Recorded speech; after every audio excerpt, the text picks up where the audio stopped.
Hey everyone, it's me, Kirk Mastin, and today we're going to do a deep dive into one of my favorite tools in Lightroom, the Neutral Density Gradient Filter. And I'm going to show you all this cool stuff you can do with it, including some hidden things about it, such as using color and luminance masking to make complex selections, to make certain areas of your photos darker or lighter or whatever. So let's dive right in and let's get started. I got some good images for you. So the most classic use of the neutral density gradient filter, at least in traditional photography, is to have a clear piece of glass that goes from clear to one or two stops darker with kind of grade to black color in the glass. And this was usually used to darken the sky in an image, particularly like a nature image, to even out the sky and the foreground. The same tool exists in Lightroom in digital form, and you can do a lot more with it than the old glass filter. I use it on a variety of images. Like all of these images could use it in some fashion, and I'm going to show you kind of the difference between color and luminance masking and when you would want to use one over the other, etc. So let's start with this image here. Got a really nice bridal or wedding image, and I'm going to do just a very simple edit and then show you how I would use a gradient filter on this. I'll start with, I'm going to do something a little more colorful. I'm going to do Ektar, which is a very colorful preset, and All Soft. That's kind of a nice starting point. They're very happy and cheerful, and I want to get that across in the image. But as you can see, the sky is still a little bit blown out. So how would I bring that back? If I was using a glass filter, like out in the real world, like I'm not trying to do it in Lightroom, I would do something like the way it would work is it would go from light to dark, and it would make, say, like the sky darker, and I could twist it on my camera to make certain parts of the image darker and then going to clear or just having no effect. In Lightroom, you have this option with just the basic neutral density gradient filter, this rectangle over here. And when you apply it, you have kind of a center point where it starts the transition, and then you can lengthen that transition. You can make it very subtle by making this box big, or you can make it very abrupt by making this box smaller, and you can twist it. The only problem with this, and as you're seeing right now, is no matter how I twist this thing to get the sky darker, and no matter how I lengthen it to change the, how gradual it changes, I'm hitting the trees and I'm hitting the top of this guy's head, and it's getting dark along with the sky, and we don't want that. It doesn't look very nice. It would work better like on a pure landscape image, say something like this, where, there's kind of a nice straight area here above the subject, and I can, adjust this without making it look weird on any other part. But on an image like this, we have to have a different approach. So I'm going to select, by the way, if you hover over it, you can see like what is being, where the mask is for the filter currently. And you see it cuts through his head, cuts through the trees. What you can do is go over to that filter, go down to the bottom, or go down to the neutral density gradient filter. It has the longest name in the world. Go down to the bottom where it says range mask, and you can go to luminance. This brings up a little sub option down here where you can adjust the range of this mask according to luminance rather than just being across the whole image. So I'm going to click on show luminance mask, and I'm going to cover up all of the really white part of the sky. I'm not going to worry about this bush or his head. I'm just going to focus on trying to get that sky covered by the mask. Now what you can do is you can go to this range slider underneath, and you can pull on the bottom and the top to target a very specific luminance. And luminance is just how light or dark something is in the image. So I'm going to pull up the dark area. I don't want that to be targeted. I don't want the bush to be targeted. I don't want his face to be targeted. So I'm going to pull up from the bottom. And you can see that the trees are now not being targeted as heavily by this mask. The mask is actually fitting into the lightness of the sky. It's pretty cool. I'm can also target the upper range, which I'm not going to do because I want the lightest part of the image. But if you wanted to target and cut off like a really super bright part, you could pull down on the top. But we don't want that. I mean, I guess unless I was targeting the dude's forehead, and then yeah, I would do that. So now it's like on his head, but I don't want that. So I'm going to leave that alone. So I'm just going to work on the low end till it feels like I'm out of the tree area. Okay? And most of his head is gone. The last part is the smoothness at the bottom. Smoothness is that transition from where it's being affected to where it's not. So instead of stretching that box, this is kind of a similar adjustment for the mask itself and the shape that it takes. So it starts at 50, that's the default.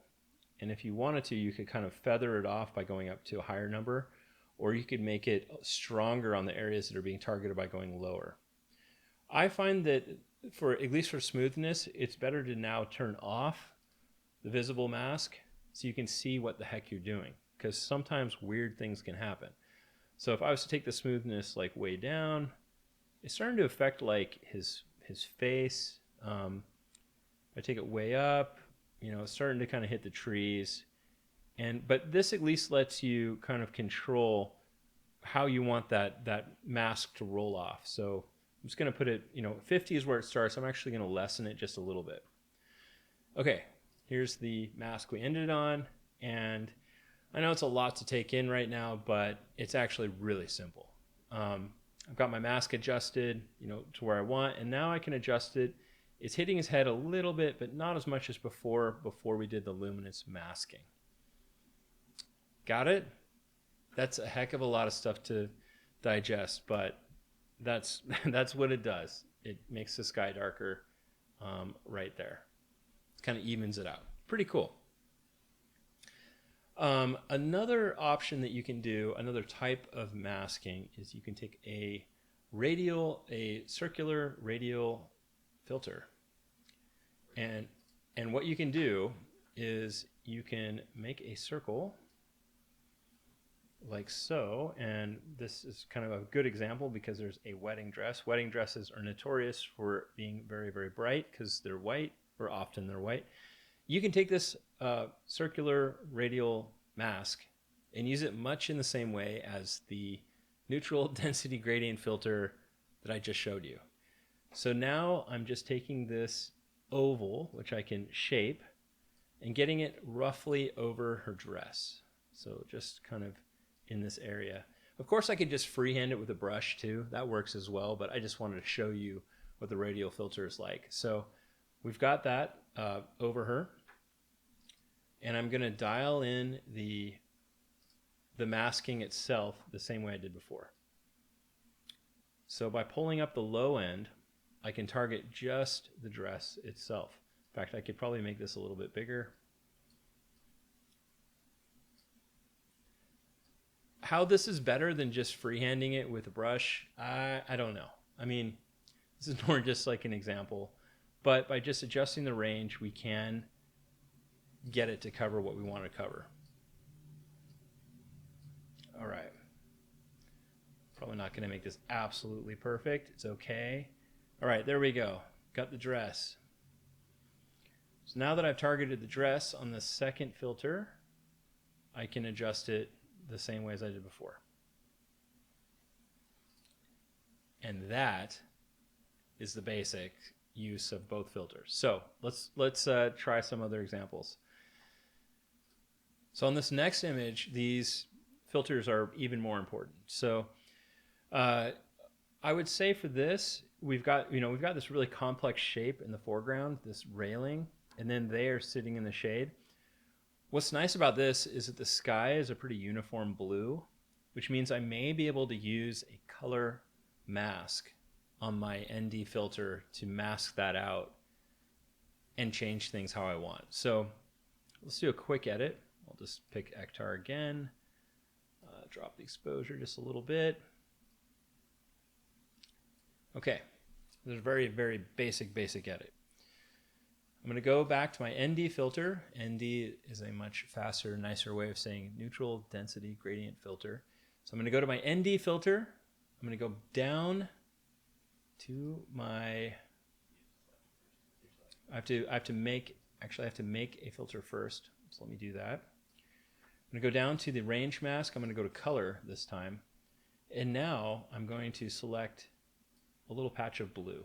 So this is something that Casey pointed out to me, which is really cool, which is a secret inside of a secret.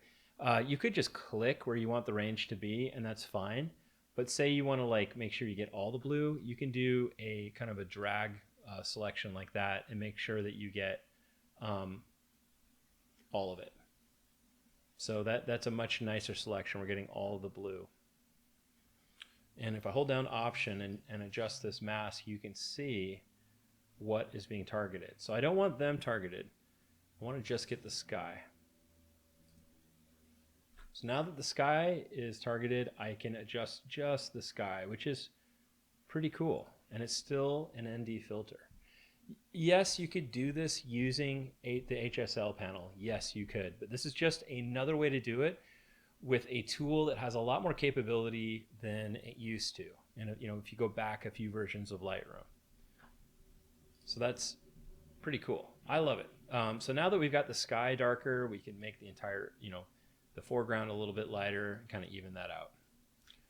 There's a little before and after. Okay, this image has always been very tricky to edit because there's such a difference in the silhouette of the couple and then the lighter sky in the background. And this is shot at like the blue hour, so dusk. It's not quite dark, it's not quite light. You know, in the past, I may have used like a brush or just a straight up ND filter and you know, pulled it down, but it will cover them up and it won't be a very smooth transition. So for this image, instead, I'm going to, let me see, let's take Ektar 100. Going to just do a very basic edit for the foreground.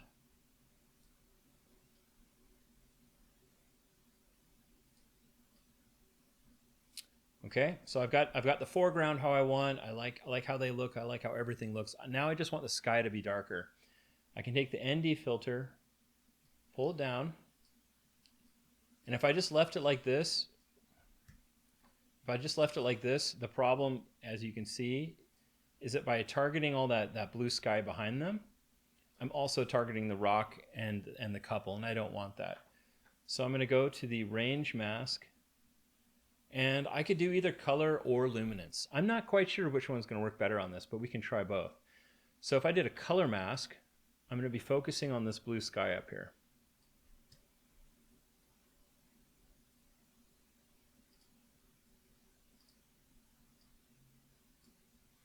Okay, and I can check my work by holding down Option and sliding the amount slider.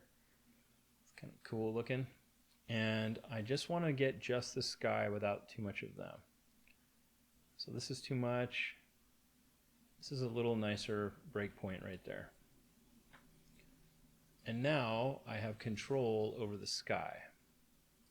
And that's pretty neat. Put that little eyedropper back. I've got my color selection. Whoops. And now I can kind of fine tune how this looks. Isn't that cool? Like as I pull it down, it doesn't hit them. It's kind of making his hair do a little bit of a funny thing. But that's because there's kind of this chromatic aberration around his hair in the sky, but it's not too bad. But there you can see it's just targeting the color. If I wanted to try a different mask, I would do luminance. So luminance, I'm going to turn on the luminance mask, and I'm going to pull up on the range until we're not getting the couple or the rocks. And I can adjust the smoothness, so right about here. And I'm thinking right about there is going to look good. And here we go. Same thing, but just using the luminance mask. I can use both because the background, the sky, is so much lighter than they are. Or I can use, you know, letting me use luminance, or I can use color because the sky is blue. So either way it works. I think it actually looked a little bit better with the color masking. There's kind of this weird banding going on up here at the top of the sky. I'm not sure why, just the way it was shot.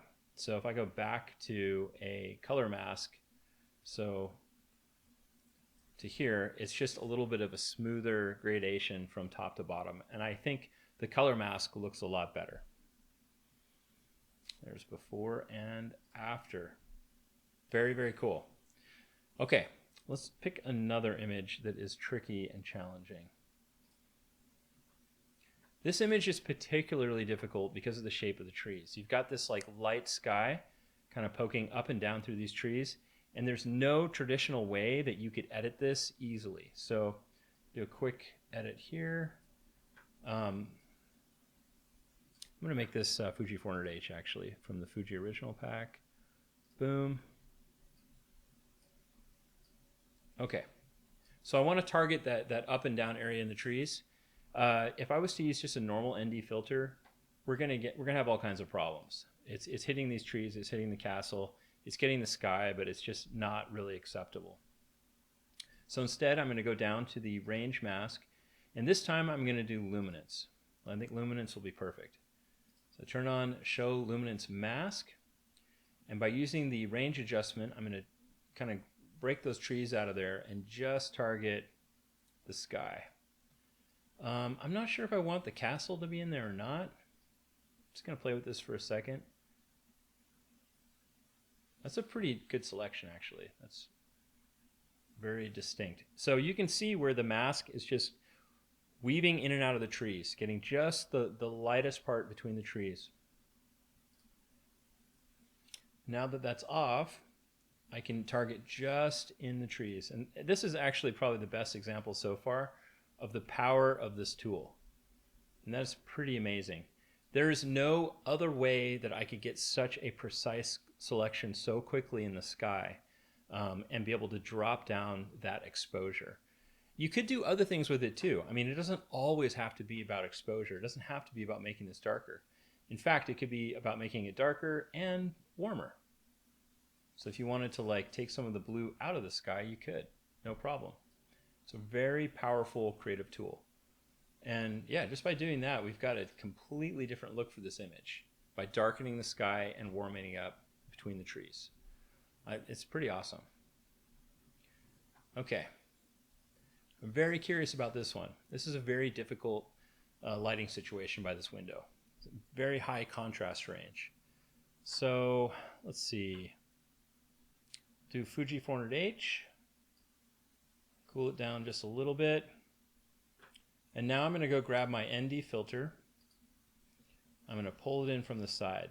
And I'm trying to knock down the highlights on her fingers and a little bit on the baby's face and this window in particular. This may be too strong of a filter.